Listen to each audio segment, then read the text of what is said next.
Creation versus evolution, part 2.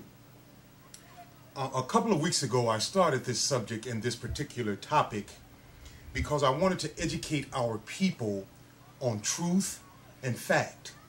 I wanted to separate the truth from the fiction and the lies that are in our public schools, that are on our televisions, that are exclusively in our churches, that are in our history books. And the lie is that man created himself and evolved from monkeys. That is the evolution. Evolution is a man-made term, and everything connected to it is man-induced. Creation says that there is a God. He is all-powerful and almighty, and he created and controls all things. Now, from the standpoint of the creation, I want to challenge our viewers out there to look around you in your everyday life, in your homes, on your block, in the street when you go to work, to the young people when you go to school. I want to challenge you to look around you to see the evidence, because that's what this is all about. The competition between creation and evolution is truly a battle of evidence, proof. Can you prove that there isn't a God? Can the evolutionists prove that there isn't a God? Can the creation people prove that there is? I stand before you today as a believer in the Almighty. I'm not ashamed of it. I am more proud of it. The evolution side of our society has invaded our schools, and it is government driven because everything that they do, they don't want you to serve anything but them. And on the contrary of that, anybody that can come to this country can serve anybody else but Jesus Christ. They have taken the prayers out of the schools. And if you look back in our history of the schools, 10, 15, maybe 20 years ago, that was when the true violence in schools started. That was when murders began to take place. That was when teaching became a whole nother aspect of school. Teachers are afraid to teach children because they don't have the idealism in their mind that there is a God, he is watching you, he does hold you accountable for what you know. The evolutionists will tell you that no, there isn't a God. You hold yourself accountable for all you know, and if you don't do right, they'll put you in jail and give you a felony charge in your history, and you'll be accountable to them for the rest of your life. I'm totally against that idealism for the simple fact that I know that there is a God, and I know that he sits high and he looks low. I've been hearing that statement since I've been a young man, and only of late, the last few years, I've really and truly realized what it means.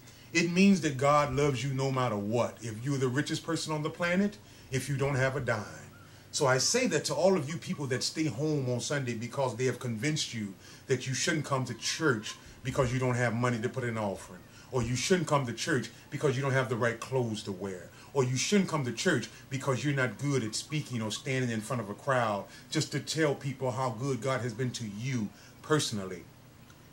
The evolutionist will tell you church is useless. Who are you worshiping to? If you're going to go to church in the mind of the evolutionist, then you need to worship the pastor. You need to worship the musician. You need to worship the choir if they're singing good. You need to worship the clothes you wear. And you need to worship and be proud of how much money you give. When in fact, God could care less about the choir. God could care less about the clothes you wear. God doesn't need your money. He owns all the money anyway. These are things that they do not teach you because it forces you, like I said, to look around you. Look around your life at the things that are happening. The world is filled with godlessness. People who have no faith in anything other than themselves. Young people don't know how to even date. I've always said it's important who you date and who you have children with, because those children become young adults, and it evolves in what we have in the streets now. And what we have in the streets now, if you don't know, just turn on your TV at any given time of the day, and there's always breaking news about some teenager killing another, or a group of teenagers killing each other. And most of the time, they're our people, Black Americans. And we need to grasp, I've said this before several times, and I'm still standing on the purpose of grasping the minds of our young people to where they will have God in their consciousness, God in their spirit, God in their speech, God in their language.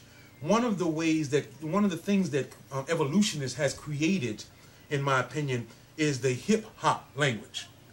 Let me explain to you what the hip-hop language entails. It is a language that each and every word has at least 7 to 10 different meanings. And unless you are of the culture, unless you are of the language, unless you have a hip-hop dictionary, you don't know what they're saying or where they're headed. And I'll give you a little insight. If the truth be told, they don't know either, because it's all about flash and show. There's no substance to this life because there's no God in it. Anything that you invent, anything that you think about, anything that you do, anybody you date, anyone you marry, even when you look at yourself in the mirror, if God isn't first, then you are what we call flirting with disaster. There is nothing good on this planet that is good without the Almighty Creator, who created all things. I don't know how the evolutionists can explain the sun, the moon, the stars, the rivers, the seas, your heartbeat. It is very prevalent nowadays. Doctors can replace everything in your body, from your heart, your brain, your lungs, your teeth, everything except your soul, because that is God-given. It is not manufactured here on earth. Instead, it is given to us, each individual, by the Almighty Creator. We need to respect it.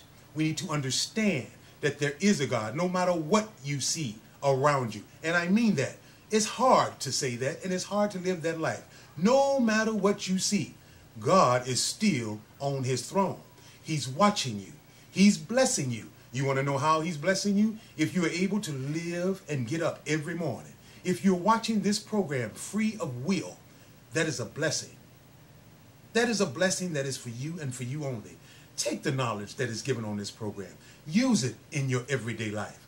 Let God prevail in your life. Let him be your guidance. Let him be your light. Don't let evolutionists convince you that there is no God. Don't let evolutionists convince you that you are the only thing and the best thing on the planet. You have to put God first. I once said something that is very prevalent, and it rings back to me. Ever since I've been taught to talk, ever since I've learned to talk, I've been told to shut up and listen. We must remember to listen to things. We must remember to ask questions about things that we're hearing. Put God first in your life. There is no battle in my life about evolution and creation. I stand before you as a product of God's blessings. And what he done for me, he can do for you. And it doesn't stop there. What he done for Oprah, he can do for you. What he done for Michael Jordan, he can do for you. Anybody with money or anything that you have, God owns it all. And he's willing to give it to you, me, and anybody if you just open your heart to him. This world is not your home, so don't act like it. Don't be prepared to stay here. Be prepared to sprout up your wings and fly, because the Creator loves you. The Creator created you. You are his child. Know that you are never, ever, ever alone. Be faithful. Be honest. Be truthful. We thank you, and we'll be back next week right at you. Thank you again for your comments. Continue listening. Peace.